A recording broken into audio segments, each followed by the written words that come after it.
Hello Angshin lovers, how are you all? Hope you all good and enjoying my videos.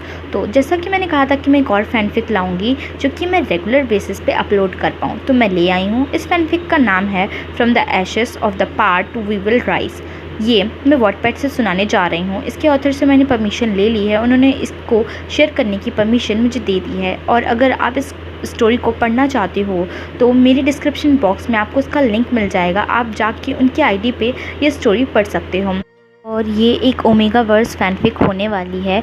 इसके अंदर जो alpha है वो वांगजी है और जो ओमेगा है वो विंग है। और एक बात और, इसके अंदर जो अदर कैरेक्टर्स हैं वो हमें सारे नेगेटिव रोल में दिखाए जाएंगे। एक तरह से शिचेन भी, जियांग यानली भी, Lan Qiren, Jiang Fengmian, madam Yu, Jiang Cheng, everyone. तो प्लीज़ गाइस ऑफेंड मत होना, ये बस एक फैनफिक है, इसको बस इंजॉय करो। तो अब हम टाइम वेस्ट किए बिना स्टोरी स्टार्ट करते हैं। तो चलिए हम इसे शुरू करते हैं।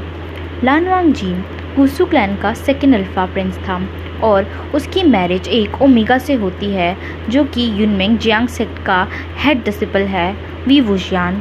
वो दोनों ही एक दूसरे के लिए अजनबी हैं। दोनों अजनबी की एक दूसरे से मैरिज हो रही है बस इसलिए क्योंकि वो गुसू लैन सेक्ट को एक हायर दे सके 1 साल के अंदर अंदर, वो भी। और अगर वो ऐसा नहीं कर पाएगा तो ये मैरिज तोड़ दी जाएगी। गुसू और जियांग की अलायंस भी तोड़ दी जाएगी। और गुसू के सेक्ट लीडर मतलब कि लैन शिचेन ने एक बीटा से शादी की है, जिन गोंग्याओ, जो कि एक हायर नहीं दे सकता है। और इस अलायंस की दूसरी कंडीशन ये थी कि अगर ओमेगा यानी कि वी वुशियान हायर को जन्म देगा तो उसे उस बेबी को सेक्ट लीडर यानी कि लैन शिचेन और उनके मेट यानी कि गोंग्याओ को देना होगा ताकि वो उसका देखभाल अपने बच्चे की तरह कर सकें। और वो बेबी कभी भी अपने रियल पेरेंट्स को नहीं जान पाएगा। उसके लिए उसके रियल पेरेंट्स सेक्ट लीडर और उसका मेट ही होगा। जियांग सेक्ट इन दोनों शर्तों पे अग्री हो जाता है, लेकिन उनकी भी एक शर्त थी। अगर ओमेगा यानी कि वी वुशियान अपनी ड्यूटी को पूरा नहीं कर पाता है तो और अलायंस टूट जाती है तो वी वुशियान को वापस जियांग सेक्ट में नहीं लिया जाएगा। उसे वापस उसी स्ट्रीट पे छोड़ दिया जाएगा जहाँ से 11 ईयर्स पहले जियांग सेक्ट के लीडर ने उसको लाया था। दोनों साइड के लोग ये सारी कंडीशन मान जाते हैं। अब वेडिंग का दिन आ जाता है। लान वांगजी बस सेकंड हायर ही था और वी वुशियान एक अनाथ था और एक सर्वेंट का बेटा। दोनों रेड अटायर में एंसेस्टर हॉल में थे। वहाँ पे सभी एल्डर्स भी थे। वो अपने 3 वोस कंप्लीट करते हैं, फिर उन्हें एंसेस्टर हॉल से ले जाया जाता है क्योंकि अब उन्हें उनकी ड्यूटी पूरी करनी थी। ये वेडिंग नाइट बहुत ही ज़्यादा ऑकवर्ड है और पेनफुल है। दोनों को नहीं पता था कि ये क्या हो रहा है, वो क्या कर रहे हैं हम। ऐसे ही 2 वीक हो गए थे। वो एक दूसरे के साथ बहुत ही ज़्यादा ऑकवर्ड महसूस करते थे। वो एक दूसरे से अलग रहते थे।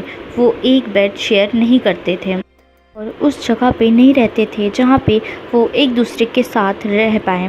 बस एक दूसरे के लिए वो अभी भी अजनबी थे जिनको दूसरों की वजह से बस एक साथ रहना पड़ रहा था, लेकिन हमेशा उन पे नज़र रखी जाती थी। अब 3 मंथ्स हो गए थे। अब वो वी वुशियान को हीलर को दिखाते हैं, लेकिन उनको डिसअपॉइंटमेंट ही मिलती है क्योंकि उनको पता चलता है कि ओमेगा अभी भी प्रेग्नेंट नहीं है। तो जिन गोंग्याओ सजेस्ट करता है कि उसको एक हर्बल टी दी जाएगी जिससे कि पक्का है कि वो प्रेग्नेंट हो जाएगा कुछ मंथ में ही। अब वांगजी और वी वुशियान एक दूसरे के साथ कंफर्टेबल हो गए थे।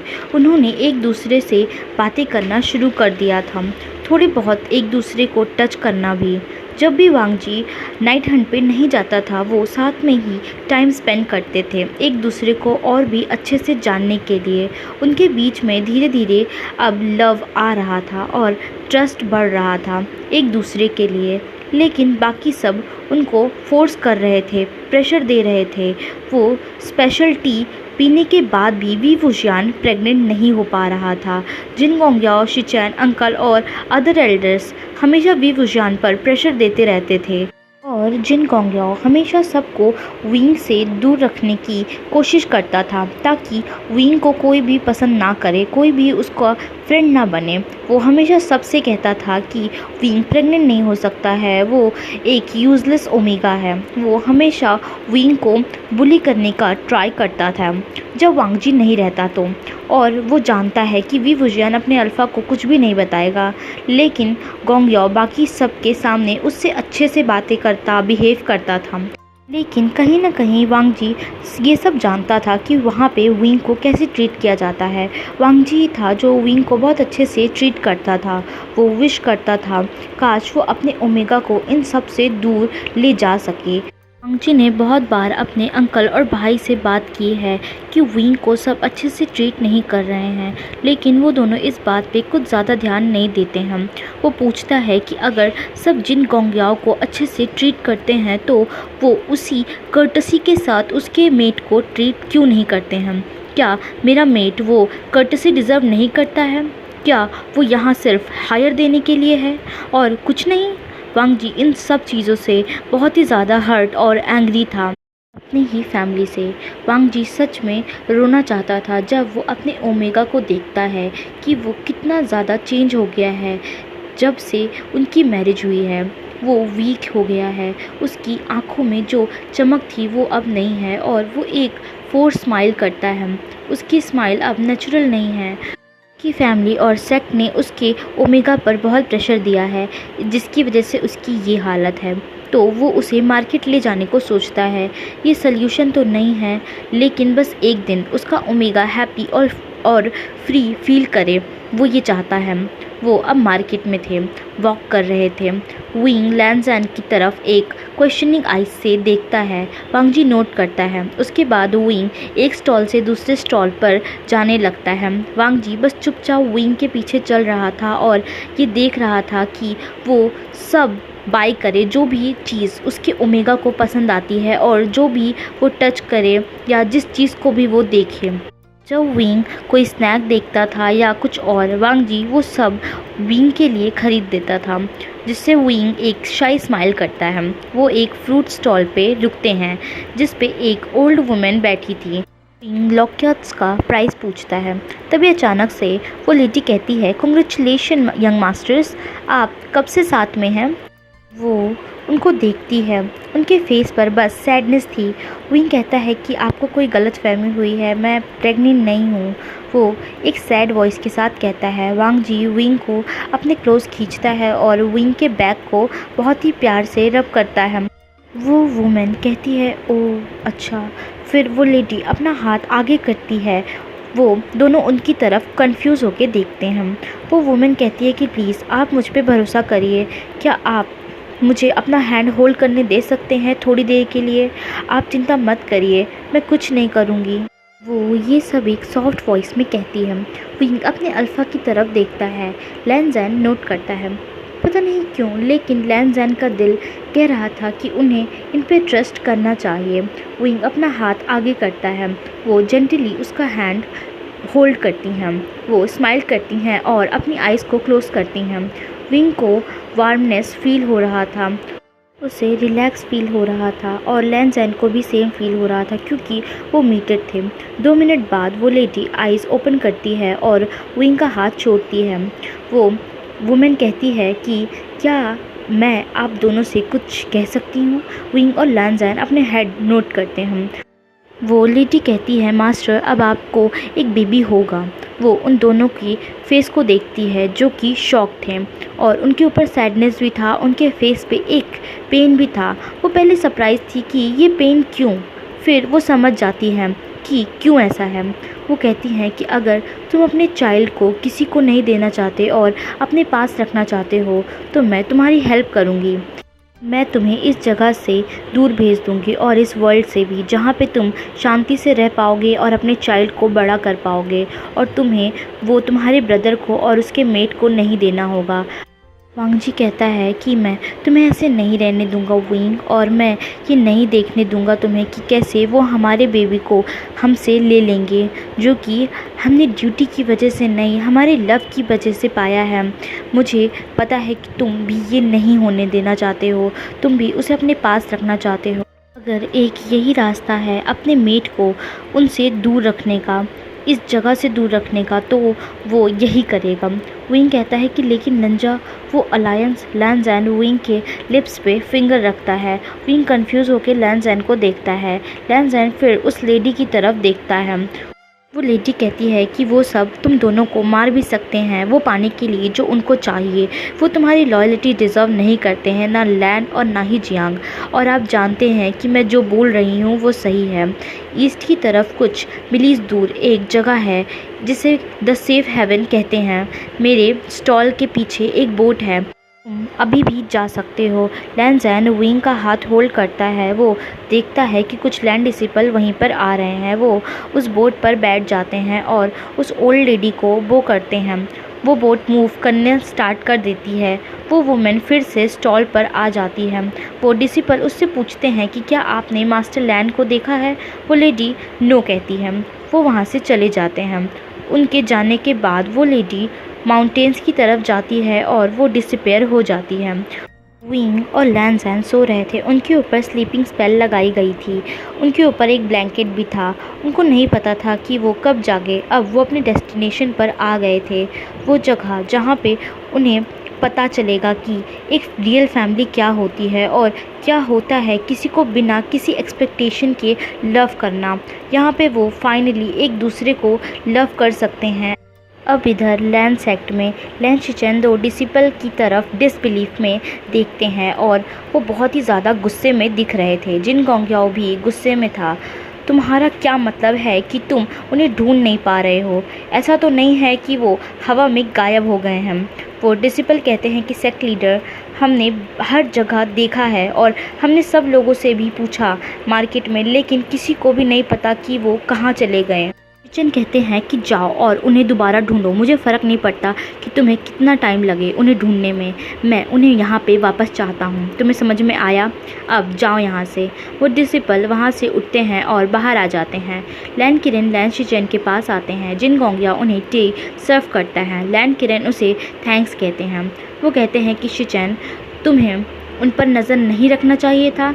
शिचेन कहते हैं मैंने रखा था, मुझे नहीं पता वो कैसे चले गए, लेकिन हम उन्हें ढूंढ लेंगे और फिर शिफू हम उस ओमेगा को पनिशमेंट देंगे और वांग जी की मैरिज किसी और अप्रोप्रिएट ओमेगा से कराएंगे जो एक हायर दे सके। लैंड किरण नोट करते हैं। वो कहते हैं कि हमें उस अलायंस के लिए अग्री नहीं करना चाहिए था।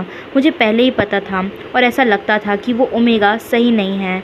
देखो उसने कितना ट्रबल क्रिएट कर दिया है। जिन गोंगयाओ एक स्माइल करते हुए कहता है कि आप सही हैं अंकल, आपने उनके लिए सब कुछ किया। हमें लैन वांग जी की उससे मैरिज नहीं करनी चाहिए थी। उसने ही वांग जी को उकसाया होगा ये सब करने के लिए। हम जल्द ही वांग जी को वापस ले आएंगे और उसके लिए उसके ही इक्वल का मेड ढूंढेंगे। लैन शिचेन कहते हैं कि ए आओ, ये मैं तुम पे ही छोड़ता हूँ वांग जी के लिए एक अच्छा सा मेड ढूंढने के लिए। मुझे पता है कि तुम्हें एक बेबी चाहिए और अगर वो न्यू मेट ये पूरा कर सकता है तो हमें जल्दी ढूंढना चाहिए। जिन गोंगयाओ बोलता है कि ऑफ कोर्स मैं इसका ध्यान रखूँगा कि मैं एक परफेक्ट मैच ढूंढ सकूं। मेरे दिमाग में पहले से भी कुछ है। लैन शिचेन और लैन किरण नोट करते हैं। शिचेन कहते हैं कि मुझे जियांग सेक्ट को लेटर लिखना है कि इस अलायंस को तोड़ना होगा। लैन किरण कहते हैं कि हाँ, और फिर वो वहाँ से चले जाते हैं। उसके बाद जिन गोंगयाओ शिचेन से कहता है कि आह्वान, ये अलायंस तुमने मेरी वजह से ही बनाई थी। अगर मुझे पता होता कि वो ओमेगा एक बरैन है और हायर नहीं दे सकता, मैं ये बिल्कुल भी नहीं होने देता। ये मुझे नहीं करना चाहिए था, ये मेरी ही गलती है। मुझे बहुत ही ज़्यादा गिल्टी फील हो रहा है। वांग जी और बेटर डिज़र्व करता है, मुझे माफ़ कर दो। शिचेन कहते हैं कि नहीं, ऐसा नहीं है। हमें पहले से ये पता लगाना चाहिए था कि वो कंसीव कर सकता है या नहीं। तुम्हें गिल्टी फील करने की ज़रूरत नहीं है, ये उस ओमेगा की ही गलती है। लैन शिचेन फिर उसे हक करते हैं। जिन गोंगयाओ स्माइल करता है। अब इधर जियांग सेक्ट में जियांग फैमियान और मैडम यू को वो लेटर मिलता है। वो वी वुशियान को कर्ज करती हैं। वो कहती हैं कि मुझे पता था कि ये होगा, वो हमारे सेक्ट के लिए एक शेम होगा। उसकी वजह से हमारी लैंड सेक्ट से अलायंस टूट गई है और उनके सामने हमारा सिर झुका दिया है। वो वर्थलेस है, हमें उसकी मैरिज सेकेंड जेट से नहीं करनी चाहिए थी। देखो अब उसने क्या कर दिया। अब हम कुछ नहीं कर सकते। अब हमें जियांग चैंग के मैरिज का ही वेट करना होगा और एक न्यू अलायंस का। हमारा पहले से ही जिन सेक्ट से अलायंस है ये अच्छा है। जियांग चैंग भी वहीं पे था, उसे भी विंग के ऊपर गुस्सा आ रहा था। जियांग फैमियान लेटर लिखते हैं और माफ़ी मांगते हैं।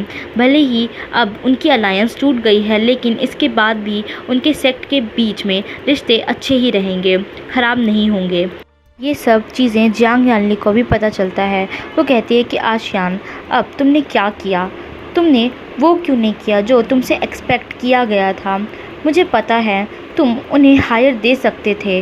वो टी पीने लगती हैं फिर और कहती है कि मुझे विश्वास नहीं हो रहा है, तुम इतने सेल्फिश और कन्नी कैसे हो सकते हो।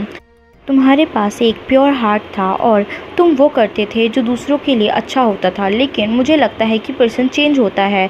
तुम वो आशियान नहीं हो जिसको मैं जानती थी, क्योंकि मेरा आशियान हमेशा से ही ऐसी चीज़ करता था जो दूसरों के लिए अच्छी हो, जो सही हो, लेकिन मैंने ये एक्सपेक्ट नहीं किया था। और अगर तुम हमेशा से ही ऐसे थे, सेल्फिश और दूसरों के बारे में ना सोचने वाले, तो शायद मैं ही तुम्हें अच्छे से नहीं जानती थी। और अपना हेड शेक करती है वो डिसअपॉइंटमेंट में। अब लैन डिसिपल कुछ मंथ्स तक उन्हें सर्च करते हैं, लेकिन फिर भी उनका कुछ पता नहीं था। लैन शिचन और लैन किरण के दिल में विंग के लिए बहुत ही ज़्यादा नफरत आ चुकी थी, क्योंकि उन्हें लगता था कि ये सब विंग की वजह से ही है। वांग जी ये सब कभी नहीं करता, क्योंकि वो बहुत ही ज़्यादा अच्छा डिसिपल था। लेकिन अभी भी उनको ये रियलाइज़ नहीं होता है कि ये सब उनकी ही सेल्फिशनेस की वजह से हुआ है। अब 5 इयर्स हो गए थे। अब वांग जी और विंग को लैन फैमिली से निकाल दिया गया था। अब उन्हें यानी कि लैन वांग जी और वी वुजियान को लैन कंसिडर नहीं किया जाएगा और उन्हें एनिमी की तरह ट्रीट किया जाएगा। उनका वेलकम कभी नहीं किया जाएगा। उन्हें कल्टीवेशन वर्ल्ड से भी निकाल दिया गया था। तो हे गाइस, ये पार्ट यहीं पे एंड होता है। होप कि आपको ये पार्ट बोरिंग ना लगा हो। आई नो कि थोड़ा बोरिंग तो था, लेकिन नेक्स्ट पार्ट मैं पक्का कहती हूँ कि बोरिंग वो वाला पार्ट नहीं होगा, वो आपको ज़रूर अच्छा लगेगा। और मैं इसका नेक्स्ट पार्ट जल्दी लाऊंगी और जो मॉडर्न वाली फैनफिक है मैं उसका भी नेक्स्ट पार्ट जल्दी लाऊंगी। बस मुझे सपोर्ट करिए और मेरे चैनल को सब्सक्राइब कीजिए, वीडियोज़ को लाइक कीजिए और कमेंट करना मत भूलिएगा यार प्लीज़। तो चलिए हम फिर नेक्स्ट पार्ट के साथ मिलते हैं। Bye bye, tata, take care, and thank you for watching this video. Love you all.